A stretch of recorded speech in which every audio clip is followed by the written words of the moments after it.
Hello, I'm Alexia, and let me help you to take the fear out of birth with a mix of real-life positive birth stories and birthing experts sharing their wisdom. I'll also be sharing techniques for getting into the fearless birthing mindset. And join the Fearless Momship community for bonus podcast episodes, access to free birth preparation downloads, and loads more stuff to help you to prepare for a positive birth. Join today at fearfreechildbirth.com. Hello and welcome back to the Fear Free Childbirth podcast. This is me, your host, Alexia Leachman. Thank you so much for joining me today. Now, on today's show, I'm going to be sharing with you a positive birth story. It's been a while, hasn't it, since I've shared a positive birth story with you? Well, today's story is quite brilliant for so many reasons. Today, I'm going to be sharing with you the story of Cee Fee Dunn's pregnancy and birth story. And the reason why Cee Fee's story is so wonderful is that Cee Fee was tokophobic. And to have tokophobia is the extreme fear of birth and pregnancy. Now, if you've been listening to this podcast for a while, you'll know that I used to be tokophobic, and it was my own journey in overcoming my fears that led to me to do the work that I do today. Now, tokophobia is actually quite common. In fact, it affects up to 20% of women. So it's something that really does affect more people than you realise. And it may be that you're listening to this podcast because you are tokophobic and you're trying to find answers or inspiration because you want to have kids yourself. Well, hopefully today's story will give you the inspiration that you need. Cee Fee was hugely tokophobic. She was so tokophobic she couldn't even bear to see a pregnant bump. And this is very, very common among women that suffer from tokophobia. So her journey in going through pregnancy, getting used to being pregnant, handling the pregnancy on an emotional level, but then also how she planned for her birth, how her birth unfolded is also really interesting, especially for those of you that are worried about medical interventions. If you're worried about having to cope with your birth going a way that you don't want it to go, then this is a story for you, because Cee Fee's story did not go to plan. Her birth, she wanted it to go one way and it went another way. And so it's really worthwhile to listen to how she handled it, what happened, how she managed to retain a sense of control in the face of these things that were just changing in front of her, to sort of come out the other end and still feel positive. So all that is why today's birth story really is positive for so many reasons, and I think will be very inspirational for many, many of you to listen to. So that is what's in store today. Now, before I hand over to that, I do have a couple of things I want to share with you. Now, if you've been listening for the last few weeks, you'll know that I am going to be running very soon a 5-day Fearless Birth Prep Challenge. Well, now you can sign up. So if you want to sign up for the Fearless Birth Prep Challenge, you just need to go to the URL fearfreechildbirth.com/challenge.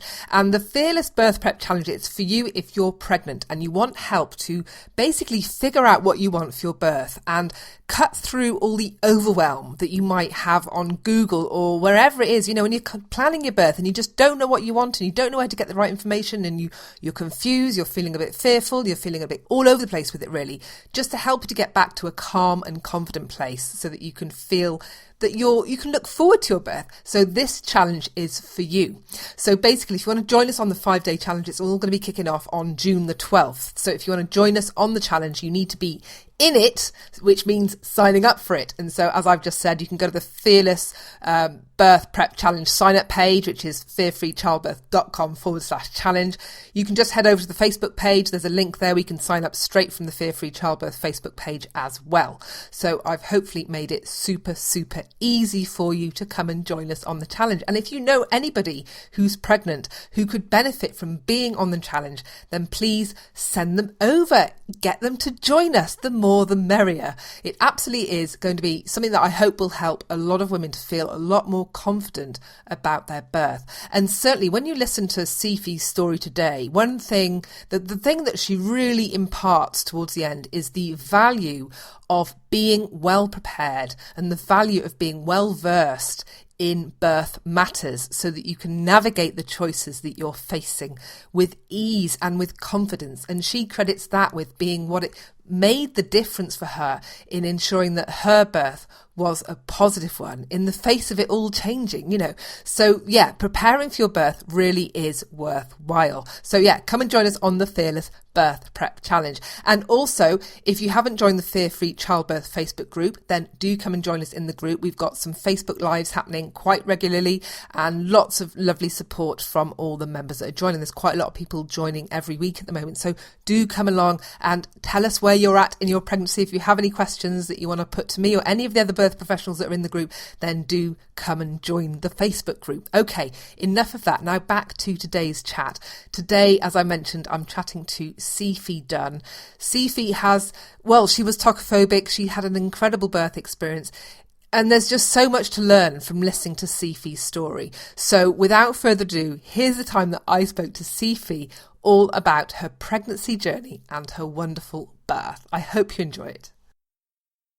Well, hello, Cee Fee. Welcome to the Fear Free Childbirth podcast. Hello, I'm so pleased to be here. I've been so excited to talk to you. This is so exciting because we've been in touch throughout your pregnancy as you are a listener of the podcast and now you're here to share your birth story. So it's really exciting for me too. Thank you so much for coming on. It's my pleasure. I would have been pestering you to be like, hey, can I come on your podcast? You wouldn't have had to actually ask. Now, what makes your story really interesting, certainly from my personal perspective, is that you were completely tokophobic before you were pregnant. So you were one of these people that, well, how would you respond to a pregnant person before you were pregnant?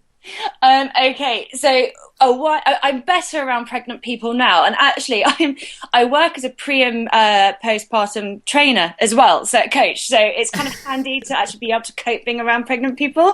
But I would say a couple of years ago, no, longer than that, probably about 5 years ago, I could not be around a pregnant person. Like the idea of like a pregnant belly, I was just like, oh God, I couldn't cope with the thought. And then I basically decided that this was plain ridiculous, and I started doing more pre and postnatal training, and then eventually became totally obsessed with pregnant bumps, so long as they're not mine. So I could be around them. But yeah, I went into my pregnancy still with a major fear of being of pregnancy, not on other people, beautiful on other people. Beautiful birth, horror, but pregnancy, beautiful on other people. And I went into my pregnancy completely terrified. So before we dive into your pregnancy and all that, just quickly tell us, you've hinted a little bit already about what you do, but just tell us a little bit about Cee Fee, who you are, what you do and all that good stuff before we kind of crack on to the juicy stuff. The juicy stuff. Yeah. Oh, I hate this question so much about what I do. What I do for a living, because I'm like, I don't know. Basically, the bare bones of it is that I'm a personal trainer and nutritionist, but I feel that saying that really actually underplays what it is that I really do for my clients. So I kind of then want to go like I'm a health and wellness coach, but then I feel that's kind of really wanky way of saying I'm a personal trainer and nutritionist. So I work with my clients on like healthy mind setting, life coaching, personal training, exercise, nutrition. I do a lot of nutritional online consults, and also I work pre and postnatally with people. I love working with pregnant people, love it. Fabulous. So with all this in mind, then you are somebody that used to hate the sight of a pregnant person, or at least the idea. Then you got used to it being on other people, but the thought of it for you. So just talk me through that transition from you not wanting to be pregnant and being terrified of birth to now being pregnant. What happened to bring about that change? Well, firstly, I met my husband. He's smoking hot. So, and I decided that I just wanted to have his babies. So yeah, it's funny because I'm not somebody who's like really massively maternal. Like I don't really like babies. Like I love my baby. My baby's awesome. My baby's Rocco, by the way. And he is gorgeous. I've seen pictures of Rocco and he is an absolute dreamboat. Oh, he looks like E.T. He's so cute. So I love my baby, but I don't really like babies per se. Like, yeah, I love women. Okay. I'm totally pro women, massive cheerleader for women, always in women's corner. So anyway, I met my husband and I wanted to have his baby, but before then, I could have probably been somebody who didn't really want, like, I could have easily had kids or not had kids. I mean, ask me now if I would want to have kids, I'd be like, yeah, they're awesome, you've got to have them. But actually, pre-Rocco, I could have probably taken it or left it. So when I was pregnant and everyone's like, oh, but after the horror and the bloodshed that is birth, you have a little baby. So that was like not a winning, that thing didn't win me over at all. I was like, I don't care. I don't want to give birth at all. So anyway, basically, met my husband, and I waited for ages with him until we tried to get pregnant. And I knew that I was going to be terrified of my body changing, because basically the reason why I do what I do for a business is that I had horrific eating disorders for about 15 years, actually. So I didn't really have very much in the way of my teenage years and my 20s, because they were like totally riddled with body dysmorphia, eating disorders, starving myself, bulimia, just everything you can imagine I did.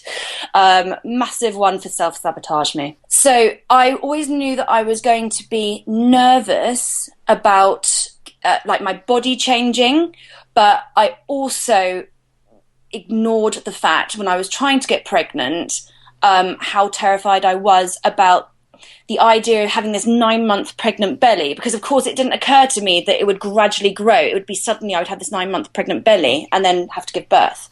So that's what terrified me the most. So how did you, I'm just interested in that step change from I'm not sure if I want kids to, hey, let's try and get pregnant. That's quite a crucial step, though, isn't it, for somebody who's tokophobic? Because a lot of women who are tokophobic can't even contemplate. It really affects their sex life with their partner, because the thought of becoming pregnant is so terrifying. So I'm just interested in how you coped with that little transition moment. Okay, so this is a bit my husband doesn't necessarily know. So, okay. We decided, because we got married last year in May 2015, and we decided that we wanted to be married before we started trying.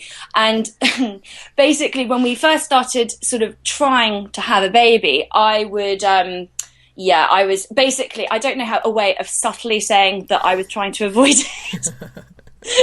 But that's to say, after sex, I would run to the bathroom. I'd be jumping up and down, I can't do it. This sort of thing. And I kind of emotionally in my head wasn't really ready to start trying. And basically, go forth to August. I think it was August 2015. I remember the first day of my period was the 28th of August. And I decided then and there, right, do you know what? Because we had this stint of talking about we're going to be trying for a baby, and I actually genuinely thought it was going to take me, I thought it was going to take me a long time, because firstly, I'm older, because how old are you? I'm 34. Oh my word. I think I'm a baby, but everyone thinks I'm geriatric. So I said to myself, I kind of spoke to myself in the mirror, spoke to my husband. I was like, right, if we're going to have a baby, we're just going to do it now. Because I kept on for all those months leading up to August. I just kept on. I mean, I was literally sprinting to the bathroom. I was avoiding sex. I was doing, and I was so consumed with, oh my God, I don't want to be pregnant. I don't want to give birth. I think that was really the underlying thing, was I don't want to be 9 months pregnant and give birth. It was, I kind of wanted the cute little bump bit. And I kind of wanted that bit, but I didn't want the outcome at the end of it. And so I went to my husband and I was like, right, that's it. We're going to have sex now, and we're going to have a baby now, and it's going to happen now, thinking it was going to really take me forever. And yeah, basically I knew I was pregnant within about 5 days of that. Wow. Yeah. Okay. So how did your pregnancy start then? How was it for you? I felt the moment I took the test, I was at home. And it was so bloody typical, because I never go out and drink. I'm really quite boring. I'm like somebody in bed with a cup of Ovaltine at 9 o'clock in the evening. I'm not like a party animal at all. But I had plans that evening to go out with one of my friends to a really swanky bar and go out for drinks. And I was so excited about it, but I just felt like doom around me. And I thought to myself, something feels really different. I'm going to take a pregnancy test, thinking there's no way I'm pregnant, whilst actually knowing, yes, I'm completely pregnant. I took a test with my friend on the phone to me, And when I saw the line, I was just like, I was on one hand just so excited, like I was just like, oh my God, superwoman, I cannot believe I have literally just manifested a baby. That's so super cool. And then the other hand, oh my God, I'm pregnant and I can't breathe. And this is really real now. This is real. And I just kept on staring at the stick. And then I took about 45 of them. And they were all saying, you're pregnant, like you're really pregnant, like massively pregnant. Yeah, like you're definitely pregnant. Like, you're definitely pregnant. There's no like kidding you here. So how long were you in that kind of shock moment? That shock moment feels really familiar to me. I also remember experiencing, well, the first time I don't think I ever experienced the joy bit. It was literally just the, oh my God, I'm pregnant. And I that took me a while to get over that. How long did you kind of cope? I don't know. How did you handle those first few weeks? Oh God, you want to talk more about the first few months? Or the first few months? I don't know. Yeah, tell me about it. It was awful, Alexia. Honestly, I didn't do well with it. It's funny. I wouldn't let myself be excited. I knew I was, because I really wanted to have a baby. I really did want to have a baby, but I couldn't let myself feel any joy. And as actually a video, I took a video of my husband. I hid like the 1,000 pregnancy tests in one of my t-shirts on the bed. And I said to him when he got home from work, I said, can you please go get me my t-shirt? I'm quite cold. And I followed him with my camera phone into the bedroom, and his face, oh bless his sweet face, he just crumbled. He was so excited, and you can just hear me on the video going, look, I don't know how I feel about it. And he's like, his face is crumbling. He's so excited. So of course I felt like a major, dick. That feeling of total overwhelming shock. Do you know, I can almost akin it to grief. I don't know why. I just had this gloom around me, and we went on holiday in the October, and I can safely say I don't think I was even on the holiday. I was just dead inside. And my husband who utterly worships me, and I'm so incredibly lucky, he just wanted me to be okay. And I can safely say, and I know I get really mixed signals from people when I tell them this, but I was genuinely considering to have a termination, because I was so grounded by fear, absolutely grounded by fear. So I could function like for work and with my clients, and I loved work because I could go into work mode. But like when I was doing things like holiday mode and weekends and on my own, awful. I literally went to dead inside. It was dreadful. I wish that I'd felt excitement, because I feel like I almost have robbed myself a bit of that excitement. And it was like every time I started to get excited, I'd squash it. So how long did that phase last for you then? Oh, God, most of my pregnancy, if I'm being honest with you, right up to about 3 weeks before. But I remember, I think it was like a Tuesday morning, and I got to have been like 20 weeks pregnant by this point. But I knew absolutely, when I say I wanted to have a termination, I was not really serious about it. I was not spiritually serious about it, because I couldn't have done it.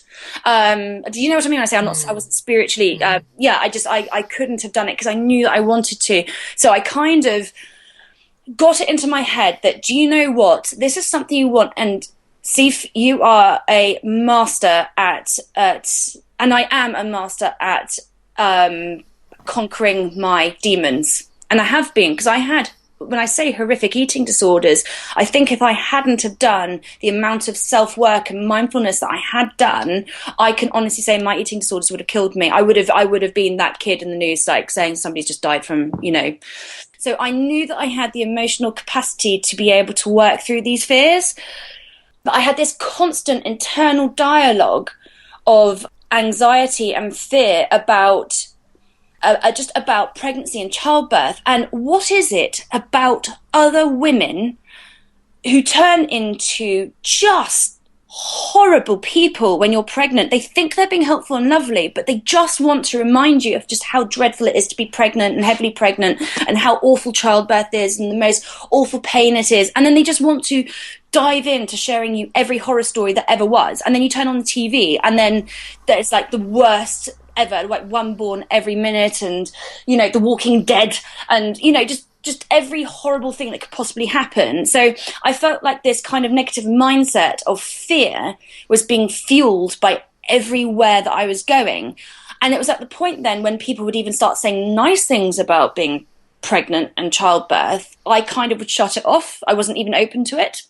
And then I remember one morning walking down the stairs, and I had quite a bump on me at the time, and I was dragging my butt down the stairs to go to work and to be starting work at like 6 o'clock in the morning. And I sat down on my stairs going, I'm exhausted. I can't take a further step. I can't do this. I am terrified from the moment I wake up to the moment I go to bed. I can't think of anything. This is consuming me. So I put on my Google on my iPhone, I just put, I think I even put the words, fear of pregnancy podcast. I'm fairly certain I put that in. And you came up, and I didn't leave my step until I had downloaded like 20 of the episodes. And I just started mashing through them. And it was from then that kind of, I'd say, like the healing began kind of thing. So, yeah, because I wasn't getting help from anyone. Like when I went to the doctor, I remember the doctor I said when I went to say, look, I would like to think that the anxiety that I'm feeling is not regular levels of anxiety. Like I am terrified. And I remember her sitting there going, well, did you not think of this before you got yourself pregnant? Kidding. No, I'm not. I was just like, it wasn't my regular doctor. I was just like, well, yeah, exactly. Thank you. That's really good advice. I really knew I was going to react this way because I genuinely didn't know that I was going to be as flawed with fear as I was. I didn't know. I knew that I was going to be worried about I knew I was going to be scared about birth, but I thought I could delay that fear until nearer the time. I knew that I was going to be very terrified about my body changing, but then I'm also somebody who's really in control of my physical body composition. So I kind of thought, well, I can deal with that. I could not deal with the emotions I felt at a hormonal level. And it was probably really like one of my darkest places. So as I said, when I found the podcast, I was like, oh my God. Amazing. Well, I'm just wondering, before we talk a little bit more about that, your healing journey as it began, you talk a lot about being a life coach and mastering, overcoming stuff. And I'm just wondering how, did you try using your stuff on yourself? Did you have a block on that? Did it didn't work? Tell me a little bit more about that side of it. No, I used nothing on myself. I was just like, no, can't do that. Ignore, totally like do as I say and not as I do. I ignored every part. I just couldn't. I honestly could not. I was just looking for somebody to come and save me, really. Like I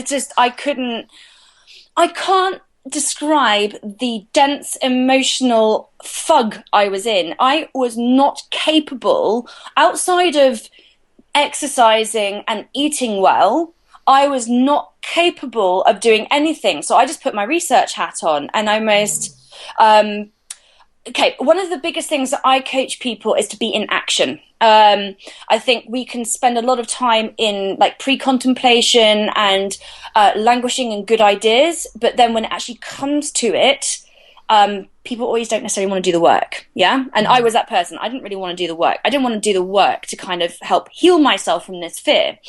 And I think actually that's one of the things that really drives me the most crazy working with people who want to make these massive changes is they kind of are looking to anybody just to tell them what to do and fix it. So I was kind of swaying from, right, I want to research everything and become like this complete birthing geek to wanting somebody just like you, that's why I stalked you, to fix it for me. So I kind of swayed between the two. And it was from listening, I just thought to myself, right, okay, all I can do is be in action. So what are the things that I can do at the moment? And I was like, well, I can listen to the podcast. And so that's what I did. And then on the podcast, it would be like, hey, we've got this really cool speaker today. And so I would then go and look at that speaker. And then I kind of, whatever came up on the podcast, I'd kind of chase that person. And the more of these positive birthing stories I listened to, the more it opened my heart up to thinking, hey, do you know what? Is it possible that this could be the most amazing thing that could ever happen to me? Is it possible? I started opening up my head and my heart to the idea that giving birth, labour, and bringing forth a baby into this world could actually be the most amazing, bonding, special thing that I could do with me and my husband. And I'm like deeply in love with my husband. I know we all love our husbands, but I mean, I'm deeply in love with my husband. And I really wanted to have a wonderful experience. And because of the podcast, I learned about a doula and what a doula was. And so I thought, right, I'm going to get a doula. And then my doula, Dawn Powell, was absolutely amazing. She educated me with a whole bunch of stuff. And I just started reading books. And then I just became actually almost slightly obsessed about changing the information that was out there. So I don't know, I'm pretty much sure that I know what you feel about the idea of birth in mainstream media is. But I decided to switch off from that. I just thought, I'm not going to listen to One Born Every Minute. I'm not going to listen to any film. I'm not going to watch any film or talk to anybody about any birth experience that is not beautiful.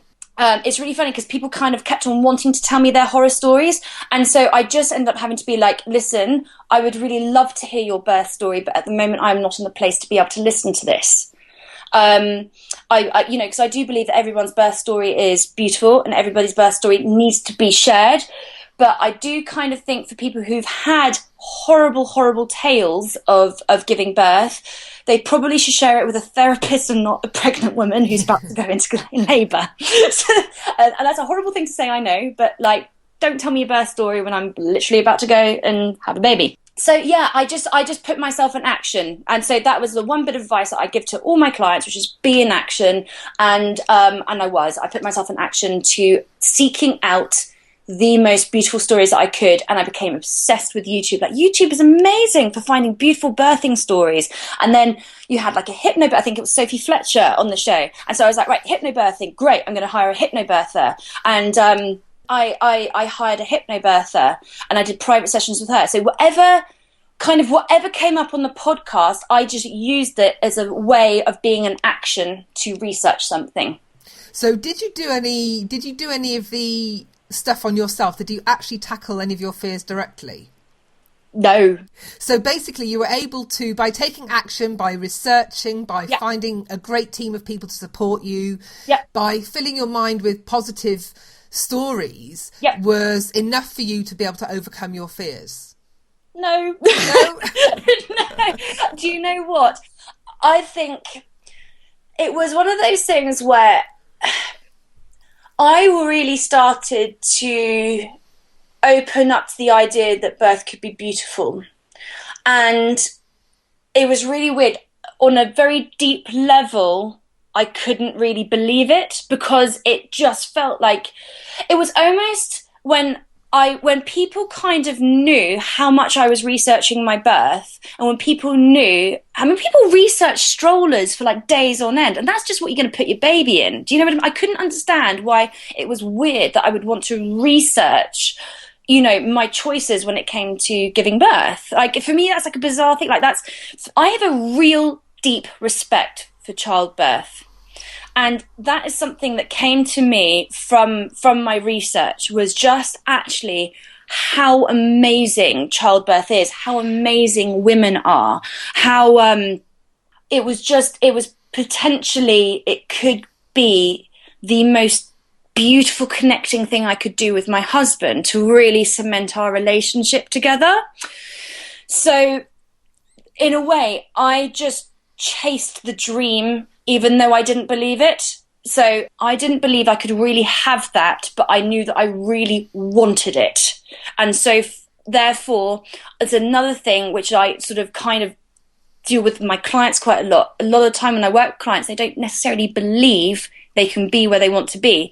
For example, if I'm working with somebody who is, 12 stone overweight, they don't necessarily believe that they can feel better and move better and eat better and feel great.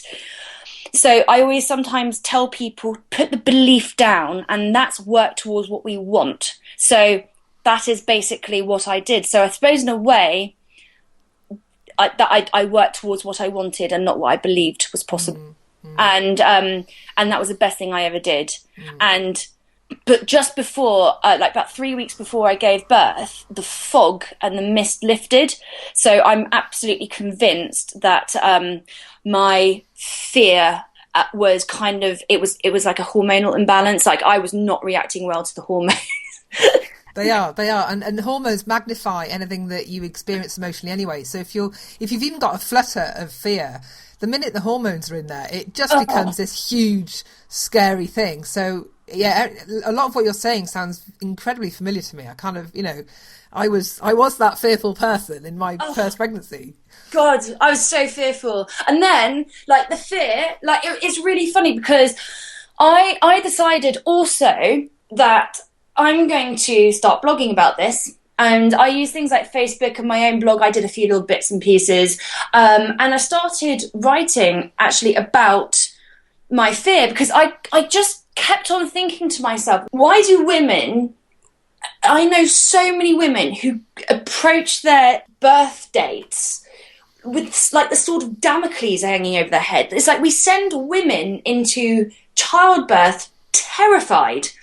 And if you tell me I'm going to be one way, then I will sure as hell find a different way of being. Like, I won't take things lying down at all. So it was kind of, the more people wanted to tell me about how horrible it was, the more I was like, well, I'm going to prove to you that it could be amazing. And so by the end of my pregnancy, I had like an acupuncturist, a therapist, I had like hypnobirthing, I had a doula. I just became the most knowledgeable, well-equipped person I could possibly be. The thing that I found really frightening was from the blogging that I did and the amount I was open with people about my fears is, on one hand, they were deeply respected, and I got so many people writing to me, like really quite popular people who've had babies, writing to me going, where the hell were you when I was pregnant? Because I was terrified, I felt like this, I felt like that, I didn't feel like I could tell anybody, because I just kept on being told that I should be really grateful for being pregnant. And so it came to me that actually, you know what, if you are tokophobic, if you are frightened, if you have got these sort of emotional demons when it comes to childbirth, your feelings aren't really warranted, because you should just feel damn happy that you're pregnant, you lucky, lucky person. And I even had somebody write to me one time, and I was really shocked. It was a client, and it really upset me. And they said, it was a couple of my clients wrote to me and said, they're still my clients now, and we had a conversation, and it's brilliant. But they sort of said to me, listen, we don't feel that you should be putting on Facebook or on social media or on your blog, we don't feel that you should be talking about how much you don't like to be pregnant and how scared you are because you're lucky to be pregnant. Because I'm thinking about people who can't be pregnant, or people who've had miscarriage, or people who have lost a child. And the thing that struck me is what this sounds deeply callous, and it's not meant to be, because I work with people who lose children, have miscarriages and can't conceive. But it's like this kind of idea of like competition for who's got it worse. And I don't like that. Like, my fear and my kind of hormonal state around my pregnancy was totally removed from somebody who maybe had just had a miscarriage. And that is totally removed from somebody who perhaps can't get pregnant. They're all completely separate. It's kind of like saying to somebody who's had a miscarriage, well, don't complain about having a miscarriage, because at least you know that you can conceive. That's far better position than being somebody who can't conceive at all. Do you know what I mean? There was a whole kind of battle of like, your feelings aren't warranted because you're just damn lucky.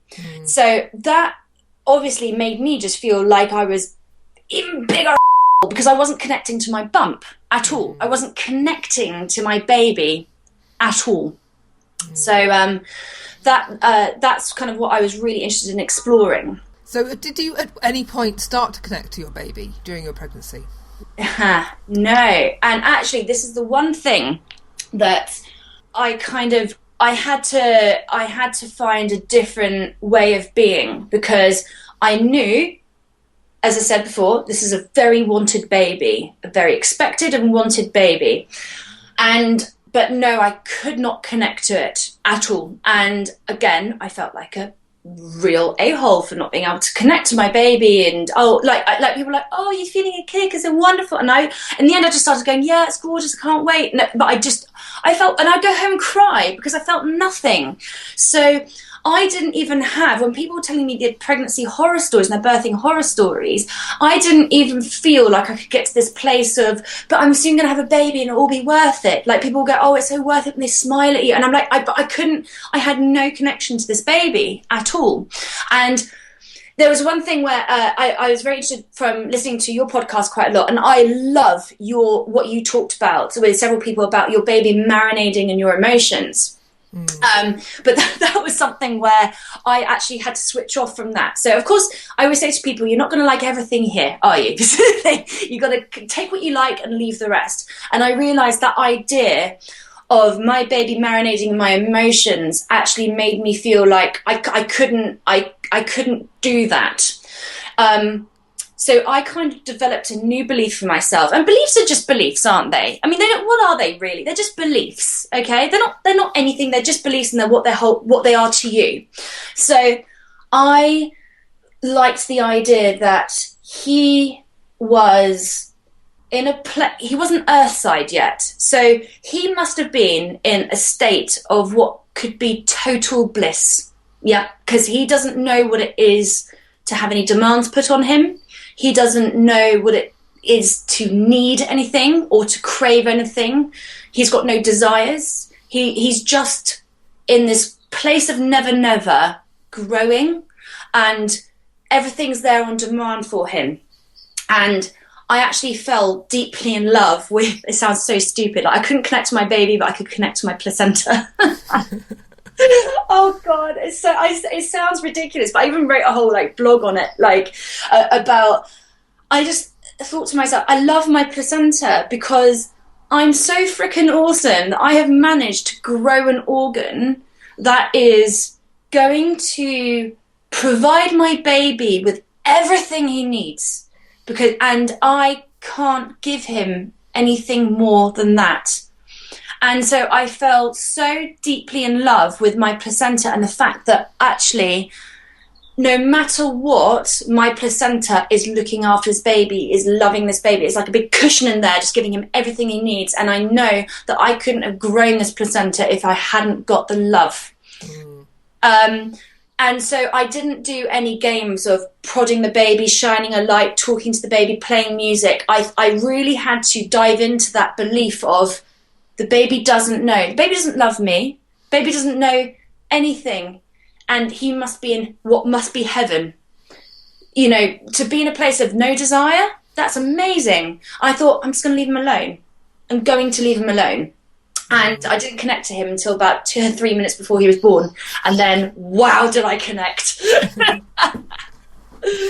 So yeah, I really want to hear about this birth story. So so take me forward now to maybe the few weeks before. So now maybe, did you say that in the few weeks before you started looking forward to connecting to your baby? So tell me about that little shift between, where you were for most of your pregnancy to that kind of almost like the joy of having a baby and when that started. I got exactly what I wanted. So the whole thing about being in action and just chasing what I want, even though I didn't believe I'd get it, totally worked. Yeah. So it totally worked, because then I worked right up into 39 weeks, and I then decided, right, baby's probably going to come this day, because everyone kept on saying to me, oh, you're so big that your baby is going to come now, like just now, basically you're going to go into labour right now. So I thought, right, I'm going to stop work. And the second that I stopped work, because I had a really stressful set of circumstances leading up to the birth, like I ended up having to move last minute, we had a family feud, I found one of my clients, who was also one of my dearest friends, dead. Oh my God. It was just dreadful. So when I got to 39 weeks pregnant, I stopped working, And I took a week just to kind of nest. And I was still at this point, like I wasn't able to get excited about watching all the baby grows and, you know, my husband did it. But it was kind of like my body wouldn't let me birth this baby until I had time to actually connect. Because the whole pregnancy, I kept myself so busy so I wouldn't have to think about birth. I would just go, every time I thought about the birth, research mode. Every time I think about, you know, going into labour, research mode. Watch a happy video. And then, I can't even describe it to you, I started taking some proper time for myself, because my baby came like three weeks like over his due date. I mean, whatever, I don't believe in due dates really, but I mean, the baby came 3 weeks late. And in those 3 weeks, it was almost like at a hormonal level, something lifted. And I started to feel really good in this oxytocin. And I think that must have been what it was. It's just the fog, this fog of absolute doom lifted. And I started to feel, I got exactly what I wanted, because I started feeling really happy. Like, really happy. And I started looking forward to the birth of the baby. Whereas I kept on feeling like, I don't want the baby to come now. So I stopped exercising. I stopped doing anything, because I was like, okay, I just want him to cook in there long. Because I actually started really enjoying being pregnant. Tell me, what person in the height of summer enjoys being like 43 weeks pregnant? I loved it. I was just like, oh my God, this is amazing. And it's just anytime any flicker of kind of worry or anxiety happened, I could top myself up with like a happy YouTube video or a podcast or reading, I don't know, just reading some of my hypnobirthing stuff. And I could get to this happy place, and I started really getting excited. And it just proved to me that none of this was any like deep psychological I was going through. It was hormones. It was like hormones. I was like this one big walking hormone soup of horror. So I loved it, and I got exactly what I wanted, which is I wanted to go into my labour feeling so excited. So tell me then, what point did labour kick off for you? What was the first thing that happened that made you realise that this is it? Okay, so I was planning a home birth. So yeah, like with the help of like you and the podcast and everybody, I was like, I'm going to have a home birth. And of course everyone's like, oh my God, you're crazy. Go to a hospital. It's awful. You're going to be ripped to pieces. I thought to myself, do you know what? I'm going for a home birth. And I decided to have a water birth at home. So, and I had a doula, and I just wanted to have a midwife led home birth, with my doula and my best mate there, and my husband. And it was really fun. I kept on, it must have been, I gave birth on, I think it was the 15th, and it must have been about 3 days before, I just started feeling like kind of periody cramps, and I started feeling really happy and like really good and really excited. And so I thought to myself, I think this might be happening, I'm not sure. And it was really funny because I was on Snapchat. I do a lot of Snapchat chatting and social media. So I was like posting with everybody, everything that was going on. And then I decided, you know what, I think something is stirring. I was still working, like doing some online coaching and stuff. And I phoned up my acupuncturist, and I went hurtling over to his house and got him to like put a million different needles in. And he also had these fear needles that he'd put in, like fear release needles overhead. And so I was like, just put them in and leave them. Then nothing really happened. And so it must have been like really like long latent stage of labour. Nothing really happened. And then it was on the day that I had, on the Tuesday, I saw my acupuncturist, and he was like, right, you're probably going to labour tonight. And I was like, okay. And I went home. I sent my husband out for a curly whirly, and then my waters broke. And I was like, is that my waters breaking, or did I pee myself? I'm not sure. Because it wasn't like, again, this massive gush that I thought everyone like had. It was just like a little bit. And so I sort of waddled upstairs, and I thought, oh, it's like a period pain. Kind of cool. I hate the word pain. It was like a periody sensation. And then I had like my show happen, which I don't know if people know, like you get like the mucus plug thing that came out. And then my husband came in with my curly whirly. He handed me a curly whirly, and I handed him a tissue with my mucus plug. Nice. I know, this is so cool.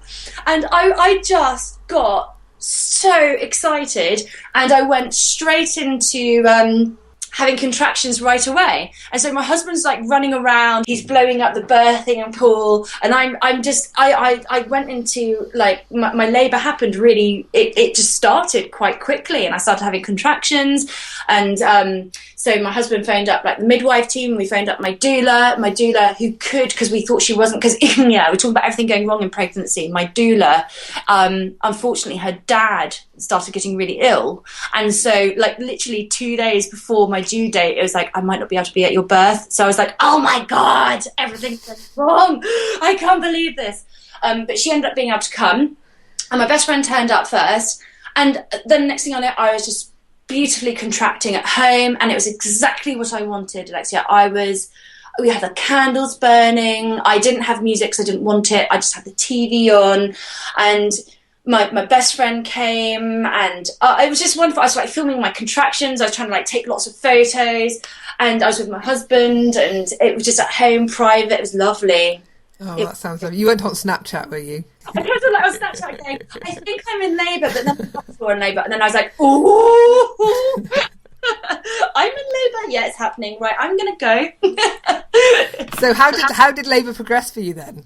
I loved it. So I was at home for 13 hours, and I think I was mostly on my knees, kneeling onto the sofa, like just breathing away. And like the hypnobirthing, again, I couldn't get to a place of like envisioning like the hypnobirthing tracks, because a lot of the hypnobirthing thing didn't really work for me. But what did work for me was I so wanted my own YouTube home birthing video. I wanted my own, like with the music and everything like that. I wanted my own perfectly edited hypno home birth labour. And so I just kept on visualising what was going on with me from that perspective of like what it's going to look like. So that's what I did. I just kept positive images in my head the whole time. And because my labour didn't go quite as I wanted, because after about 13 hours, I was 13 hours at home, and it felt wonderful and it felt great, and I loved contractions, and I just felt like once I could really get into a contraction, and again, when I was listening to this podcast and I'd listen to other listeners talking about that, they're just going with the flow of their contractions and everything, I was just thinking, oh, what a load of crap, that's never going to happen, oh my god, this is never going to happen. But you really do. I really did. I just went with the flow of my contractions, and I was really enjoying them. And I think, in a way, I almost missed my window for giving birth in the way that I wanted, which was in the pool at home. Because I refused all examinations. I actually, in my birth plan, even said, please don't examine me, don't offer in any examinations, I don't want to know, because I didn't see the point in knowing how many centimetres dilated I was. I was very much, please don't use any negative language around me, because I'm very, very sensitive to language. And so I was... and people like saying, are you in pain? No, I'm not in pain. Stop telling me I'm in pain. I'm not in pain. I'm just doing what my body needs to do. Now that I look back at some of my videos, I can totally understand why people presume that I was in pain. Was I horrid? Well, you kind of got screaming out loud. What was going on? Yeah, I was, and it was really funny. Every time my husband left the room, everyone said that I kind of knew that he had gone. I'd be like, and he one time came in with a cup of coffee, and I think I tried to throw it at him. But it wasn't from a place of being in pain. I knew you were going to, I've just like, Riggs, I bet you're going to ask me about, was I in pain? Like, no, I was not in pain. But anyway, so hang on, anyway, don't say anyway. So what were you feeling? If people looked at you thinking that you looked like you're in pain, but you weren't, what were you, could you describe what you were feeling when? Oh, yeah, I can. Something primal, like it was awesome.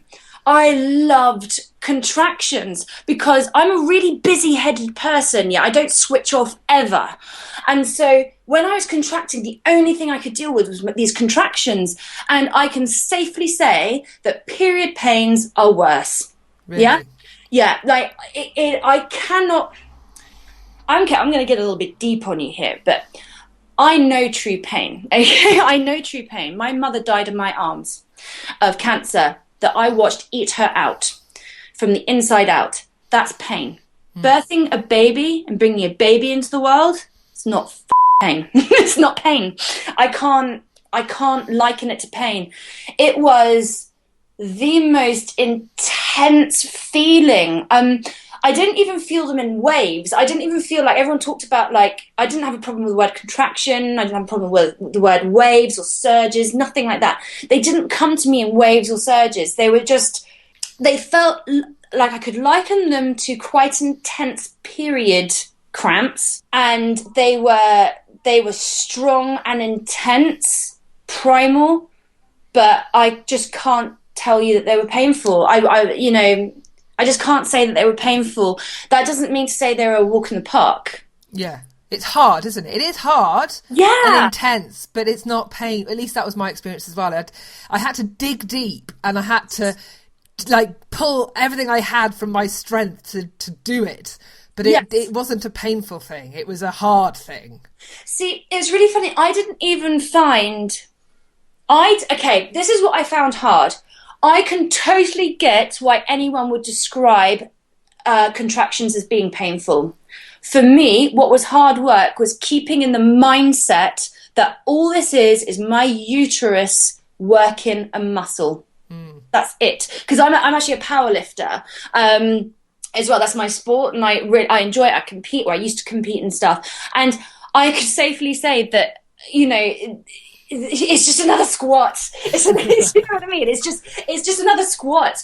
But with every contraction that came, I just felt more and more happy. And it must have just been oxytocin. Like, I was just getting huge surges of oxytocin. And that stuff needs to be bottled up, man. Like, it was awesome. So I found it hard to stay in the mindset of, this is not painful. This is intense. It is not painful. And it was really funny. When I say I feel like I missed my window for having the birth that I wanted, again, I don't know. I haven't talked to anybody about this. So I could have had an orgasm when I was in the pool. Really? Yeah, I have not had an orgasmic mention yet by somebody. This is very exciting. Okay. Tell me more. Okay.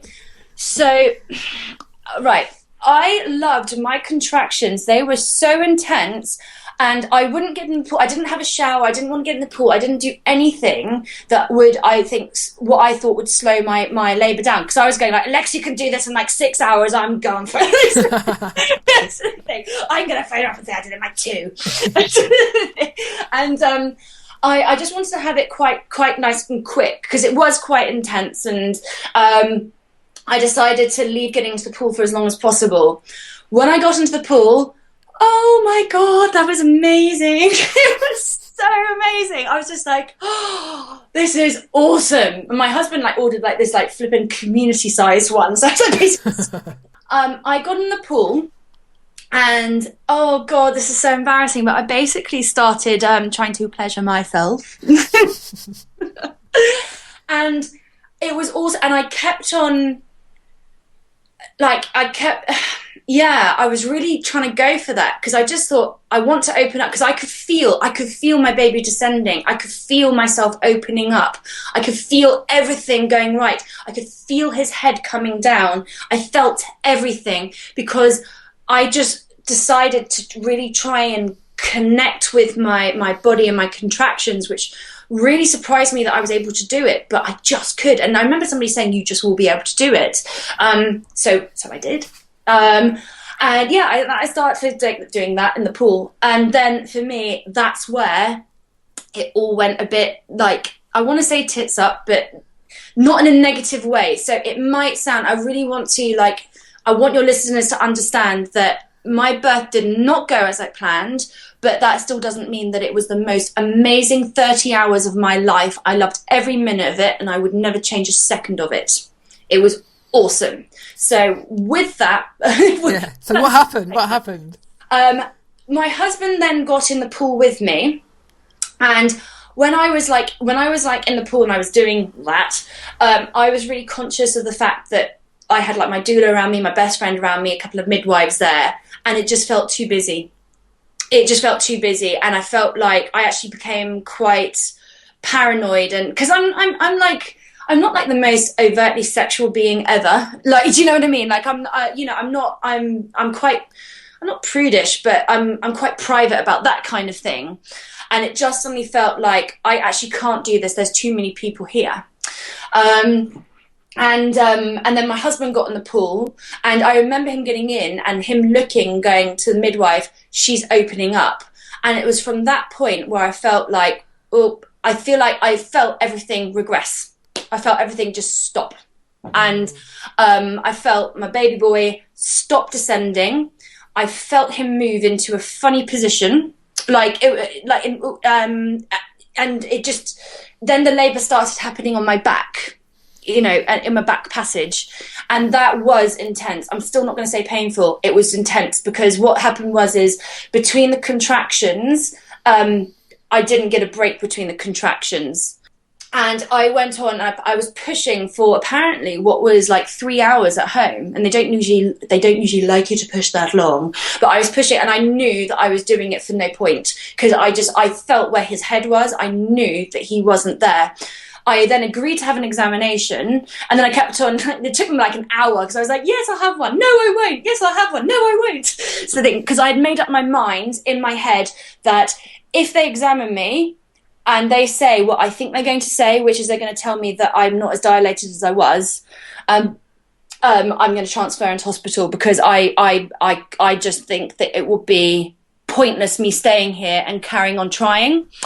And it was really weird. I felt myself start to close up. So whereas I felt when by the time my husband got in the pool, I felt really kind of open. I felt really dilated. I felt like, right, my baby's coming here any minute. My husband got into the pool, and then I felt everything go, nope.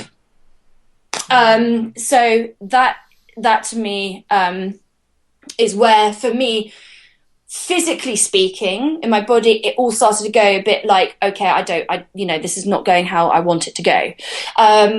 And ended up agreeing to have this examination. They did say what they said, which was like, you are only 7 centimeters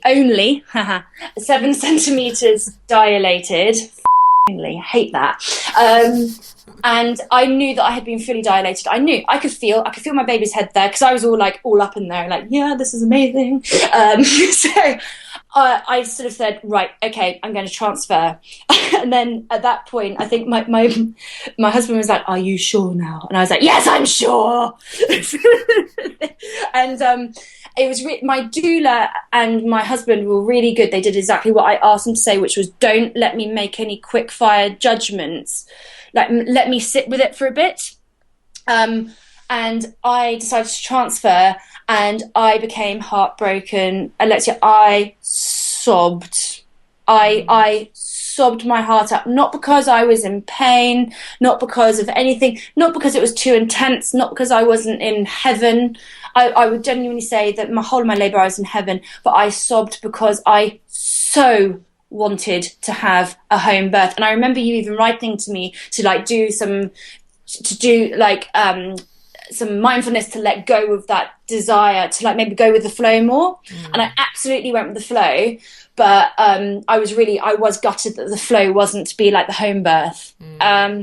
So I was sobbing, and then I felt like I really let my best friend down, because I was kind of aware on an outside way that, somebody looking in, that actually I must look like I'm really in pain, and that I'm wanting to transfer because it's all going wrong. And I kept on screaming out, like, I just feel like I've let my best friend down, because she did have a terrible birth experience, because she went into her birth not very well versed, and so she didn't enjoy her birth experience, but she so wanted to be at my birth for her own healing, to kind of only almost let go of her experience. And I wanted her so badly with every fibre of my being I wanted her to know that I'm fine, this is awesome, I'm in heaven, this is awesome, please don't think I'm upset or anything. So I was kind of grieving that I had to transfer, because I felt like I was letting her down. So silly, isn't it? Like, to be in labour and thinking, oh, I'm letting somebody else down. That's very me though. So anyway, went in the ambulance, off to hospital. And from there, I had decided I wanted an epidural, and at this point I was hollering for an epidural, and it, again, not because I was in pain, and not even because it was too intense. I think it was just because I just intuitively knew my baby is not coming now, and I do need to take some rest. So I had an epidural, and which in turn was like the best and worst thing that could happen to me, because the only reason I say that it was the worst is when I was having the contractions at home with no intervention whatsoever, I felt awesome. But because it is very intense, and you've got like the intensity was built up from all the oxytocin coming and all the happy hormones and all this wonderful feelings around birth. Well, as soon as I had the epidural, the happiness stopped. Do you know what I mean? I'd stopped feeling able to cope with the intensity anymore. That's interesting. Yeah. So I knew that once I had an epidural, and it started to wear off, which is what they wanted, because I refused to have all the synthetic oxytocin and things like that. I just said, I'll have the epidural, but you let me dilate on my own. And they were like, they just knew not to argue with me. And I was like, their whole, I think they did try at one point to be like, will the baby be in distress? Can we put a baby monitor on his head and stuff like that? And I was like, no, you can't. You cannot put a needle in my newborn baby's head, and he's not even out the womb yet. He's fine. He was showing no sense of distress. I was absolutely fine. Everyone thought I was tired. I wasn't. I was pumped.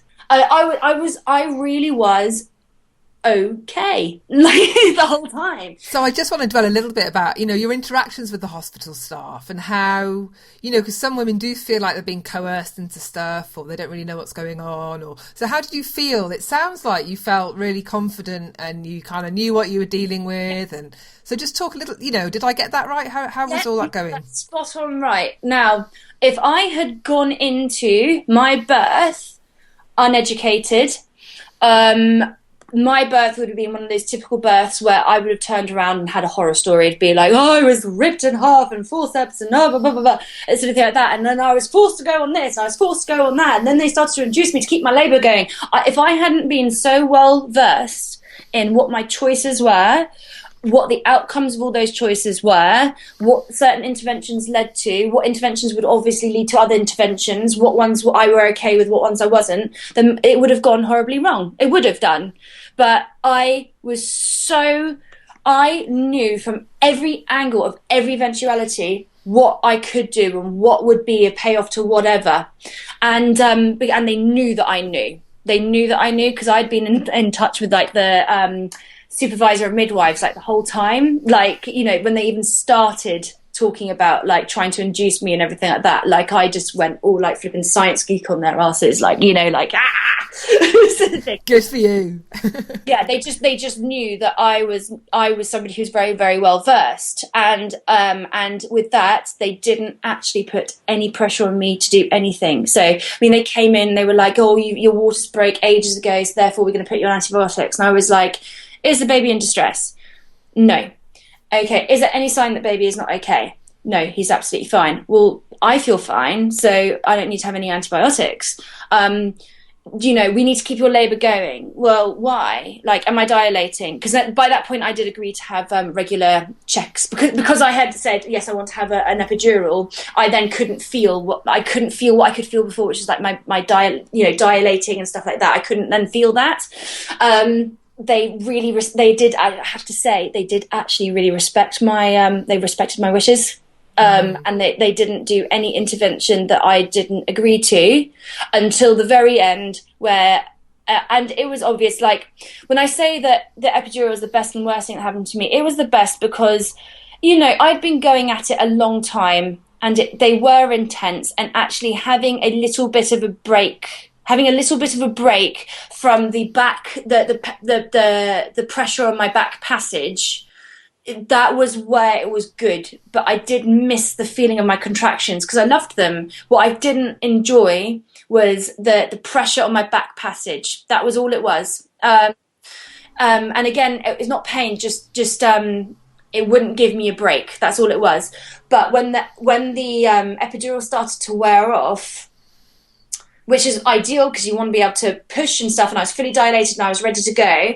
And he was a little bit still kind of not, I hate the word stuck. He wasn't. He'd worked his head up into a slightly awkward angle. And he was also 9 pounds 4. So wow. sort of thing. So what I started to get a bit worried and panicky when the epidural was wearing off, because the contractions started coming back tenfold. And I didn't have that wonderful, happy hormonal juice of everything before, because it was like the intervention of the epidural stopped it stopped everything feeling good for me. It stopped everything feeling. And then the frustrating thing for me was I did give birth on my back, and I was desperate to, like, I wanted to squat, I wanted to move, but the epidural did make my legs go very numb. And I couldn't, I mean, like, I had my doula, my husband, my best friend trying to hold me up and stuff like that. But I couldn't, my legs did go completely numb. Which was, again, not a bad thing. It was just, that was a payoff for the intervention that I chose to have. I chose to have an epidural, and the payoff was that I then could not do what I wanted to do, which was squat. And I think, but in all honesty, I think even with me trying to squat and get in a different position, I still think I was going to need a little bit of help. So what happened in the end was I kept on visualizing that I was going to go into theatre, and I could not stop myself feeling this. And I kept on screaming to my doula, like, oh my God, I just keep on thinking I'm going to have a C-section. I'm going to have a C-section. It was really weird. Like, it was for like one moment I let my the moment in labor, you have that moment of like, I just can't do this anymore. Yeah, I know that one. Yeah. And it's really weird, because I want people to know that that moment can be whatever you want it to be. So it can be, I just can't do that anymore because I'm in searing pain and this is awful. Or it could be just, no, this is just intense. It's like, imagine having a screaming orgasm for 13 hours. At some point you want to have a break, wouldn't you?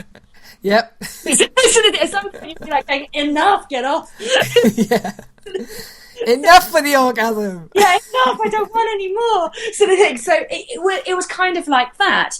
So it was really funny. I could not stop visualizing that I was going into theatre, and it turned out that I did end up having to go into theatre, and I just remember the obstetrician came in, and everyone was really good, and everyone was like tiptoeing around me and like going, right, an obstetrician is going to come in now, and they are going to talk to you, because we do feel that, after 6.5 hours of pushing, you might not be able to manage, you're going to have a bit of help here. And at that point I was just like, do you know what, I've done everything I can. I have done everything I can, and I am not. He was right there. He was at the tip, and I could not push him out. And so the doctor came in, and she was super cool. She was really awesome, and I just looked at her and I was like, you need to understand that I do not want to have a C-section. She's like, yes, darling, nobody does. I was like, no, you need to really understand that having a C-section is just make it not happen, yeah? She's like, if I can just have a look and see where your baby is, I can tell you there. I let her investigate, and she said, right, your baby's in a beautiful position. I think you could be pushing here forever. I need to give you a little episiotomy and a little bit of help, and you'll push this baby out. And so I was like, okay then. Going into theatre was a scary bit for me, because it was kind of, that was the deep fear, because one of the fears that I had was medical intervention. That was one of my biggest fears throughout my whole pregnancy, was being intervened with and being out of control and in the arms of the white coats who wouldn't care and stuff like that. That was also, I forgot to mention that a bit at the beginning, that was actually one of my biggest fears. And I have to say, she was brilliant. I was arguing with her. I was like, if I have to have a C-section, I want to have a double suture. I want to have this. And she was like, oh my God, okay. So end up having an episiotomy. They used the forceps. It was absolutely fine. And I had this envision, again, because I thought medical intervention is going to be awful. They're going to rip this clamp across my baby's head and hoik him out. And it just wasn't like that. It was really super gentle. It was super gentle. She talked me through everything. she did one little tiny pull, and they're like, right, we're going to wait for the next contraction for you to push him out. And I was like, no, sod that. Ugh! And he came out. Just like that. Ugh. Yeah, like, ugh, not waiting for a contraction, sort of thing. Because I had this envision that the clamps were still in my baby's head.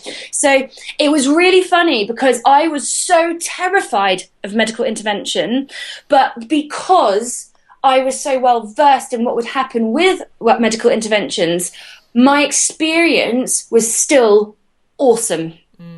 And I know it must sound, because I can almost imagine being one of your nervous listeners going, well, this doesn't sound like a very positive experience. And I really want to say it was. And please, because sometimes, no matter what, an intervention does have to happen. You know, sometimes we just have to go with the flow. And like for me, I could not do it all on my own. I gave it everything I got, and I did need to have a bit of help. Now, as I said, it could have, if I hadn't been well versed in my choices and the outcomes of stuff, I can guarantee you my birth would have probably been taken from me. But because I was so well versed and I knew exactly what, and I wasn't able to be cajoled into anything because I knew the signs of my baby wasn't okay and stuff like that. I felt like I was in control of everything that happened to me.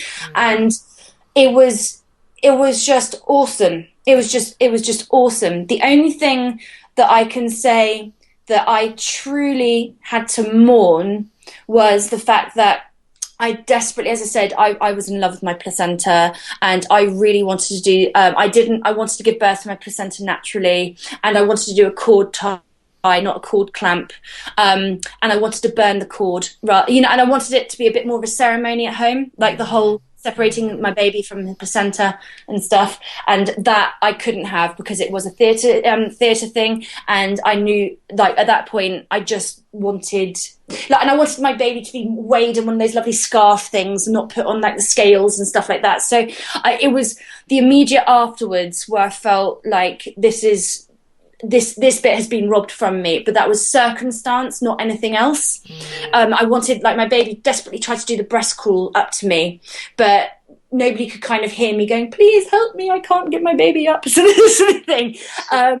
And that was the only thing I can say safely that I wish that I had and I didn't get. It was the whole, the whole after bit of like the placenta and the separating of the baby and being in the water and being at home. But to be fair, the hospital knew how much I wanted it, and they knew how much I wanted to have a midwife-led care, and they knew how much it all meant to me, and they knew that birth was so sacred to me that they honestly did everything that they could to give me the best experience possible. So I think my thing is I had a really great care provider. I did, and it was very, very easy to keep control of my birth because of the education I had, and that is literally down to the podcast. So thank you. My pleasure, honey. And it really, I love sharing a story like this as well, because I think the point that you've just made is really so important, and that is that a positive birth experience doesn't have to be a natural birth. It doesn't have to be a water birth. It doesn't have to be a home birth. That what's positive about it is how you feel about your birth. Exactly. And what you were able to do was to stay feeling positive about how it was going and feeling in control and feeling like you were making the decision. Yep. You felt empowered with information. And so you knew, and that's where negative birth experience come from, is from not feeling in control, from not knowing what's going on, from feeling like people are doing stuff to you rather than you giving them permission to do stuff. And so, everything that you've described is brilliant for all those reasons. And I too hope that pregnant women listen to this, realise that positive experience is about you taking the power. And that's exactly what it was. And that you've took the words out of my mouth, which is, it was about power. I wanted to have the power. I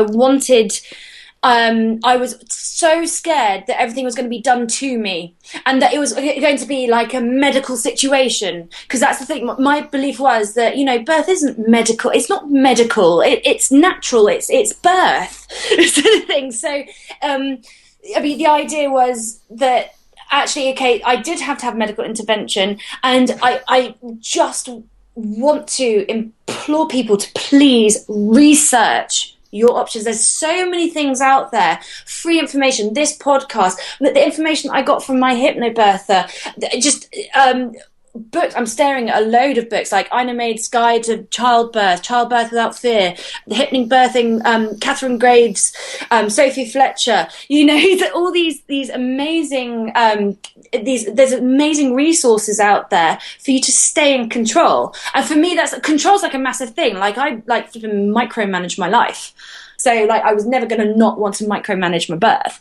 But yeah, it was just awesome. And what I had at the end of it was I wanted so badly to feel excited about giving birth. And I got that. And that meant a lot to me. I really wanted to feel pumped for birth. And I did. And now I'm a total birthing junkie because like... It's so stupid because I'm now going to train to be a doula. Oh, wow. Yeah, doulas are awesome. They are, aren't they? I want to train to do like I want to expand my business, and I want to study to become a hypnobirther and a doula, because for me it's all about positive community. I want to help. I just want to break the cycle of sending women into labour terrified, because it's really interesting. I've since spoken to a lot of people who have given me their perceived horror stories of their birth and actually helped them reframe it, because a lot of the time people tell you these horror stories, and when you actually listen to the nuts and bolts of it, physically speaking, it's just birth, and it's how they have felt about it. It's how they have felt about it that is actually the key decider on whether it was a negative or a positive experience. And also, I really want to say this, I want people to feel that they can share their positive stories without feeling judged, because it's really funny. Like I tell people I cannot speak of my birth in any negative way. My birth was awesome. And I tell you right now, if I was told that I could go into labour now and do it now all over again, I would pay money to be able to do it.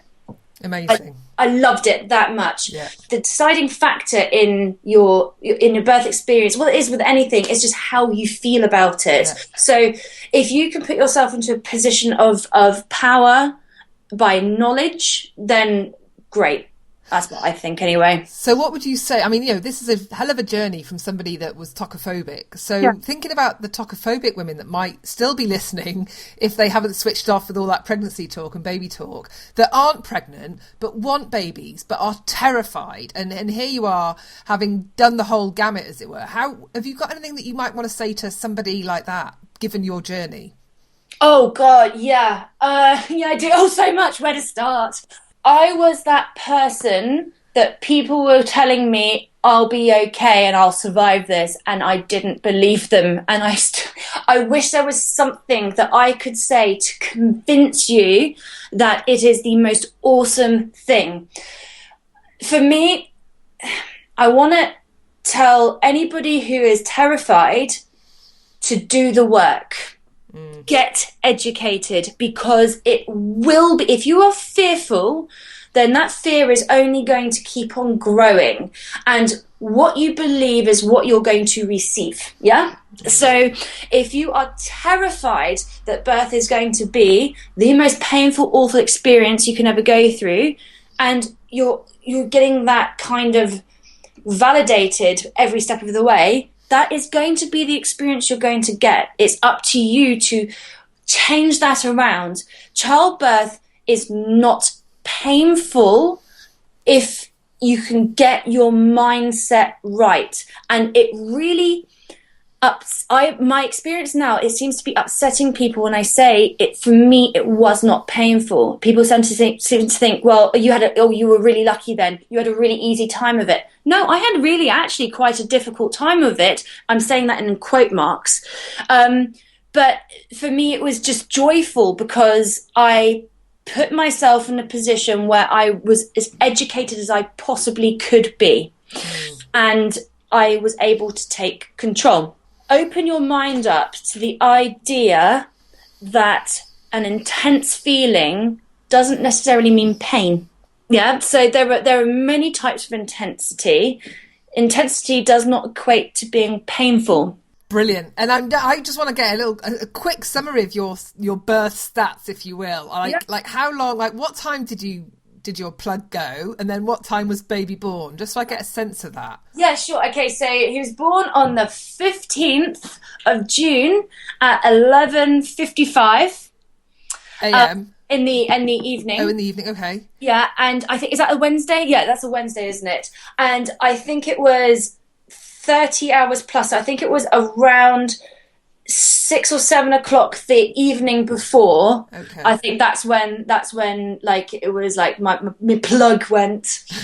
And your due date was May something then, wasn't it? Yeah, 29th of May. What rubbish. 29th of May, and so little one was like on the 15th of June. So that's quite a significant lag, isn't it? Yeah, I know, they wouldn't believe me. I was like, listen, I do know when I conceived this baby. So I do know better than your computer system as to when my baby was born and it was conceived. Like, it was ridiculous. Like, you want to tell me when like my baby was conceived? Ridiculous. So yeah, 29th of May, and I was like, no. was he red? Like, did he look like he was late? Did he look like he was on time? Well, I don't know, because like, again, it's one of those things where anyone could turn around and go, well, oh my goodness, it's just because he was 9.5 pounds. I mean, that's hefty. That's a hefty baby. But I also, like, so again, I won't have all this being told, like, oh, imagine if you went another week over. Like, I could have happily gone another week over. I could have. And because, like, the thing is, I've got to look at it like I was born. I'm nearly 6 foot tall. My husband is like 106 kilos of pure brawn. Wow. 6'2". We're both big people and strong people. I was born 11'3". Oh wow. My husband was born 9 pounds. We were never gonna have a small baby. So it's one of those things where I think he was just ready to come. A baby came when he wanted to come. Yeah. Yeah. And I wasn't going to rob him of his last day. Oh my God, the idea of induction. Like, I wasn't going to rob him of those last days of that little heaven pot that he was in when he was just stewing in niceness. Like, I wasn't going to ruin that for him. No. He came when he came. So, no. Perfect. So I could say that he was really overdue. Like, rubbish he was. He came... he came when he wanted to. Yeah, brilliant. No, it's been amazing listening to your story, and I'm really grateful to be able to that you've wanted to share your story, because it's such a great story for women to hear for all the reasons I've already mentioned. So thank you so much, Cee Fee, for coming on the Fear Free Childbirth podcast. It's brilliant. Oh, you're most welcome. I've had so much. As I said, I was going to stalk you anyway, and I'm sorry I stalked you during my pregnancy too. That's perfectly okay. Now, given all your work with pregnant women, it'd be really great if you can just, and also your Snapchatting. If women can, where can people find you online if they want to find out more about what you're up to? Oh my God, so I've just found Snapchat, which is amazing. And somebody did a shout out on Instagram about me. And so now I've got loads of people on Snapchat, so I actually have to put good content up. And so, right, Snapchat, Cee Fee Dunn. So it's CEEFEE Dunn, DUNN. Okay. That's my Snapchat. And every single day I do like... food cooking tutorials. I go around the grocery shops. I answer questions about health and fitness and what best exercises to do when you're pregnant. And I do like little cooking tutorials and stuff like that. And I do it with my baby by my side, which is good fun. So do find me on Snapchat. You can find me pretty much anywhere on the internet under Natural Born Cave Woman. Amazing. Yeah, so Instagram is the best place to go. Natural Born Cave Woman, and I do lots of. I mean, at the moment it's a bit baby spammy and like pregnancy spammy, and like I talk a lot about birth and and stuff. What, being a birth junkie and all? I'm a total birth junkie. Yeah. I want to do it again. On my website, you can find links to my website. My website is ceefeedunn.com. It's slightly neglected at the moment, but it's still usable. And you'll find links to all my social media there as well. Perfect. Well, thank you once again, Cee Fee, giving a big hug over from where I am to where you are. We're in the same country, though, so that's great. So thank you. Just like miles away. I know. Thank you so much, honey. You're most welcome. I hope you enjoyed listening to Cee Fee sharing her birth story. There was so much there, wasn't there, to her overcoming her tokophobia, to her wonderful birth that included orgasms, which I haven't yet had on the podcast, to all the changes that happened at the end and how she handled that. So there was definitely a lot there, and I hope you feel inspired listening to her sharing her story. Now, if you're listening and you're tokophobic, then if you do want support in overcoming your tokophobia, then I do run tokophobia support programs, which run a few times in the year. So if that is something that you're interested in, then basically it's an online program, but I'm there to hold your hands through some of the more intense parts of overcoming your fears. So if that's something that you might be interested in, then do come and check out the website at fearfreechildbirth.com/tokophobia. Now, also at the beginning, I did touch on the Fearless Birth Prep Challenge, which you can now sign up for. So you just need to go to the Fear Free Childbirth website. Anywhere, you'll just see a not a red banner, you'll see a yellow banner. Just click on it and you'll be able to sign up straight away to join in the challenge, which kicks off on June the 12th. So if you're pregnant, then I hope that you will come and join me on the Fearless Birth Prep Challenge. I hope that today's episode has been inspiring and useful, and I'll see you again next week. Bye for now. You've just been listening to me, Alexia Leachman, here on the Fear Free Childbirth podcast. Thank you so much for tuning in.